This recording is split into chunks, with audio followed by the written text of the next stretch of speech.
Hello friends, मेरा नाम है अस्साम खान और आप देख रहे हैं मज़ेदार कॉलेज। प्रीवियस लेक्चर में हमने बात किया था इंडिविजुअल सप्लाई और मार्केट सप्लाई के बारे में।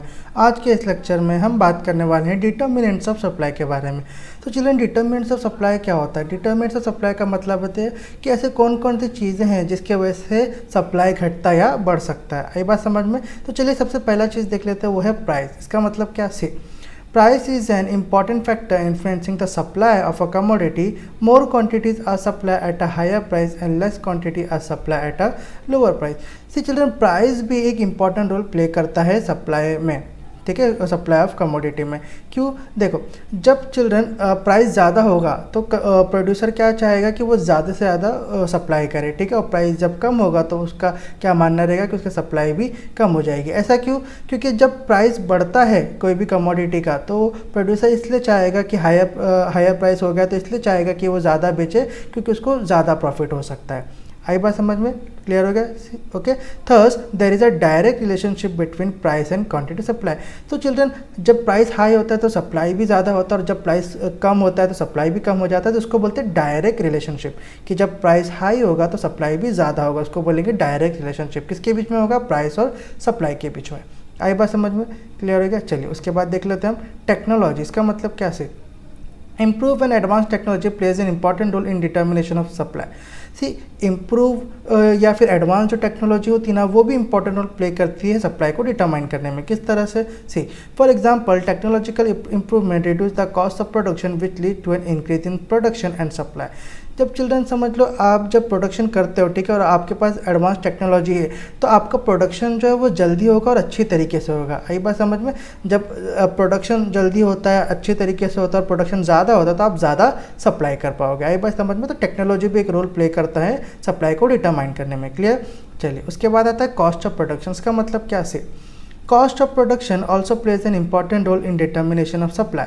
अब कॉस्ट ऑफ प्रोडक्शन भी इंपॉर्टेंट रोल प्ले करता है। कॉस्ट ऑफ प्रोडक्शन का मतलब होता है कि बनाने का खर्चा, या जो प्रोडक्ट बनता है उसका खर्चा। आई बात समझ में? See for example, if the factor price increases the cost of production also increases, as a result supply decreases. जब चिल्ड्रन आपका फैक्टर प्राइस जो है बढ़ जाता है ना, जैसे लैंड, लेबर, कैपिटल, ठीक है, ये सब जो क्या होता है जब आपका बढ़ जाता है, ओके, आपका प्रोडक्शन का जो कॉस्ट है, खर्चा, वो भी बढ़ जाता है। जैसे कि मान लो रॉ मटेरियल में ज़्यादा आपको खर्चा लग रहा है, ठीक है, तो क्या होगा? सप्लाई कम हो जाएगी। क्यों? बिकॉज आप ज़्यादा पैसा लगा रहे हो, ठीक है, तो आपका जो प्रोडक्शन है, ठीक है, वो क्या हो जाएगा? बढ़ जाएगा। आई बात समझ में? और सप्लाई आपका कम हो जाएगा। क्यों कम हो जाएगा? बिकॉज आप ज़्यादा पैसा लगा रहे हो तो आप थोड़ा महंगा बेचने की सोचोगे। आई बात समझ में? जिसकी वजह से हो सकता है कि आपका सप्लाई डिक्रीज हो जाए। क्लियर हो गया तीनों पॉइंट? ठीक है, चलिए नेक्स्ट पॉइंट पे आते हैं। See infrastructure facility. इसका मतलब क्या? See infrastructure is in the form of transport, communication, power etcetera influence the production process as well as supply.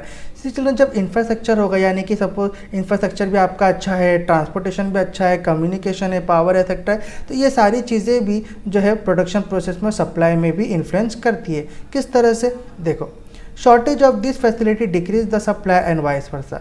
और मान लो कि आपके पास प्रॉपर इंफ्रास्ट्रक्चर नहीं है, प्रॉपर ट्रांसपोर्ट नहीं है, प्रॉपर कम्युनिकेशन नहीं है, पावर नहीं, तो क्या होगा चिल्ड्रन कि आप वो गुड्स अगर बना भी दोगे तो रखोगे किधर, अगर आपके पास इंफ्रास्ट्रक्चर नहीं है। और अगर गुड्स रख भी दिया, आपके पास ट्रांसपोर्ट फैसिलिटी नहीं है, तो आप उसे डिस्ट्रीब्यूट किस तरह से करोगे? आई बात समझ में? तो उससे क्या होगा कि सप्लाई भी अपना डिक्रीज हो जाएगा। और अगर ये फैसिलिटी अच्छी है तो सप्लाई बढ़ सकता है। क्लियर? तो इंफ्रास्ट्रक्चर फैसिलिटी भी ये इंपॉर्टेंट रोल प्ले करती है डिटर्मिनेंट्स ऑफ सप्लाई में। ठीक है, उसके बाद गवर्नमेंट पॉलिसी। इसका मतलब क्या? सी फेवरेबल गवर्नमेंट पॉलिसीज में एनकरेज एंड अनफेवरेबल पॉलिसी में डिस्करेज द सप्लाई।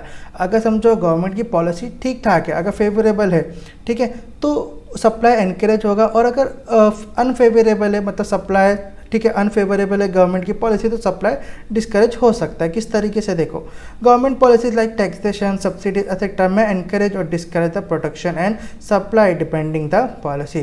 तो गवर्नमेंट की पॉलिसीज़ की वजह से जो टैक्सेशन बढ़ जाता है या जीएसटी वगैरह आ जाता है ना चिल्ड्रन, जिससे सब्सिडीज़ वगैरह हो गया, ठीक है, इसमें कुछ चेंजेस आ गया, तो क्या होगा? इससे प्रोडक्शन प्रोसेस में और सप्लाई में चेंजेस देखने मिल सकते हैं। या तो सप्लाई बढ़ सकता है या तो सप्लाई घट सकता है। आई बात समझ में? ये डिपेंड करेगा पॉलिसी पे। क्लियर हो गया? ठीक है, चलिए नेक्स्ट देख लेते हैं। Natural condition. इसका मतलब क्या? See supply also depends on the natural condition. Supply जो नेचुरल कंडीशन पे भी डिपेंड होता है, नेचुरल कंडीशन पे। आई बात समझ। चलिए इसका मतलब क्या देख लेते see. For example a good monsoon and a favourable climate condition will produce a good harvest, so the supply of agriculture product will increase and unfavourable climate condition will lead to decrease in supply. अब मान लो चलो climate condition अच्छा है, ठीक है, अगर बारिश अच्छे से होती या कंडीशन जो है फेवरेबल है क्लाइमेट का, ठीक है, तो हार्वेस्ट जो है वो अच्छे से होगा, मतलब खेती बाड़ी वो जो हो एग्रीकल्चर प्रोडक्ट की अच्छे से होगी, ठीक है। जब खेती बाड़ी अच्छे से होगी, एग्रीकल्चर प्रोडक्ट जो अच्छे से हार्वेस्ट हो सकता है तो वो अच्छे से बिकेगा भी, ठीक है, उसकी सप्लाई जो है बड़ी रहेगी। लेकिन मान लो क्लाइमेटिक कंडीशन अच्छी नहीं है तो उसके वजह से क्या होगा, खेती बाड़ी भी हो नहीं सकती, जिसकी वजह से मार्केट में सप्लाई है वो भी डिक्रीज हो जाएगा। तो नेचुरल कंडीशन भी इंपॉर्टेंट रोल प्ले करती है। उसके बाद एक्सपेक्टेशंस अबाउट फ्यूचर प्राइस। इसका मतलब क्या से, if the prices are expected to rise in the near future the producer may withhold the stock. अगर प्रोड्यूसर को ऐसा लगेगा कि भाई इस प्रोडक्ट के दाम फ्यूचर में बढ़ सकते हैं तो वो क्या कर लेगा, अभी के लिए उसको स्टॉक कर लेगा, मतलब उसको बेचेगा नहीं। आई बात समझ में। तो क्या होगा, अभी के लिए सप्लाई बढ़ जाएगी। आई बात समझ में। This will reduce the supply and vice versa. आई बात समझ में। तो अभी क्या हो जाएगा, अभी जब वो स्टॉक कर देगा तो उसमें क्या हो जाएगी, हर जगह मांग हो जाएगी, सब उसके पास ही सब वही प्रोडक्ट की मांग जो है वो ज़्यादा बढ़ जाएगी। आई बात समझ में, ठीक है, जिसकी वजह से क्या होगा, सप्लाई भी रिड्यूस हो गया। क्यों रिड्यूस हो गया, बिकॉज उसने स्टॉक करके रखा है, वो सप्लाई बेच नहीं रहा है। आई बात समझ में, क्लियर हो गया, ठीक है। उसके बाद लास्ट में हम देखेंगे अदर फैक्टर। तो ऐसे कौन कौन से फैक्टर है चिल्ड्रन दूसरे जिसके वजह से सप्लाई डिटरमाइन हो सकता है, यानी कि घट या बढ़ सकता है।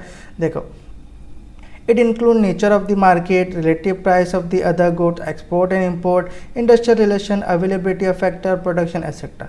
तो ऐसे बहुत सारे दूसरे फैक्टर भी चल रहे हैं जिसकी वजह से सप्लाई घटता है या बढ़ सकता है, जैसे कि नेचर ऑफ मार्केट हो गया, रिलेटिव प्राइस हो गया, एक्सपोर्ट इंपोर्ट हो गया, इंडस्ट्रियल रिलेशन हो गया, अवेलेबिलिटी ऑफ फैक्टर, प्रोडक्शन हो गया एक्सेट्रा, ठीक है। If all the factors are favourable supply of a commodity will more and vice versa. अगर समझो ये सारे जो फैक्टर्स है अगर ये फेवर में रहे, ठीक है, अगर ये फेवरेबल रहे तो सप्लाई जो है वो बढ़ेगी, अदरवाइज घट जाएगी। आई बात समझ में, क्लियर हो गया। तो चलिए एक बार रिवीजन देख लेते हैं। रिवीजन किसके बारे में पढ़ा हमने पढ़ा डिटरमिनेंट्स ऑफ सप्लाई के बारे में। सबसे पहला पॉइंट क्या, प्राइस, कि प्राइस भी इंपॉर्टेंट रोल प्ले करता है। अगर प्राइस बढ़ता है तो सप्लाई भी बढ़ेगा और वाइस वर्सा, ठीक है। उसके बाद टेक्नोलॉजी, अगर एडवांस टेक्नोलॉजी है तो आप ज़्यादा प्रोड्यूस कर पाओगे, जिसकी वजह से आपका सप्लाई भी ज़्यादा हो जाएगा। उसके बाद cost of production, cost of production ज़्यादा हो गया तो सप्लाई कम हो जाएगा, क्यों, बिकॉज आप महंगे दाम में बेचने की सोचोगे, राइट। उसके बाद इंफ्रास्ट्रक्चर फैसिलिटी, अगर आपके पास अच्छा इंफ्रास्ट्रक्चर फैसिलिटी है तो आप उसको प्रॉपर स्टॉक कर पाओगे गुड्स को, फिर उसको अच्छे से बेच पाओगे फ्यूचर में, मतलब आपके जो सप्लाई है वो बढ़ सकता है, ठीक है। उसके बाद गवर्नमेंट पॉलिसी, अगर फेवरेबल गवर्नमेंट पॉलिसी है तो सप्लाई बढ़ेगा, अदरवाइज घट जाएगा। उसके बाद नेचुरल कंडीशन, जैसे कि नेचुरल कंडीशन होती है मतलब अच्छी तरीके से अगर क्लाइमेटिक कंडीशन रहा तो अच्छी तरीके से खेती बाड़ी की जा सकती है, हार्वेस्ट कर सकते हैं और सप्लाई इंक्रीज हो जाएगा, अदरवाइज डिक्रीज हो जाएगा, ठीक है। उसके बाद एक्सपेक्टेशन अबाउट फ्यूचर प्राइस, अगर प्रोड्यूसर को ऐसा लगेगा कि फ्यूचर में इसका प्राइस बढ़ने वाला तो अभी के लिए वो स्टॉक रोक देगा, वो बेचेगा नहीं, तो क्या होगा, अभी के लिए सप्लाई जो है वो कम हो जाएगा। आई बात समझ में, क्लियर हो गया। उसके बाद अदर फैक्टर, ऐसे और भी बहुत सारे फैक्टर है चिल्ड्रन, जैसे मार्केट प्राइस है ना, मार्केट में क्या सिचुएशन आ गई, ठीक है। ऐसी बहुत सी सिचुएशन है जिसकी वजह से भी क्या हो सकता है चिल्ड्रन कि प्राइस जो है वो घटता है या फिर बढ़ सकता है। आई बात समझ में, इंपोर्ट एक्सपोर्ट ये भी एक तरह का सिचुएशन है, क्लियर हो गया। सो आई होप चिल्ड्रन आपको आज का लेक्चर समझ में आ गया होगा। अगर आपको आज का लेक्चर समझ में आया तो आप इस वीडियो को अपने फ्रेंड्स के साथ लाइक शेयर सब्सक्राइब करिए। मैं मिलूंगा आपसे नेक्स्ट लेक्चर में, तब तक अपना ख्याल रखें। Good bye.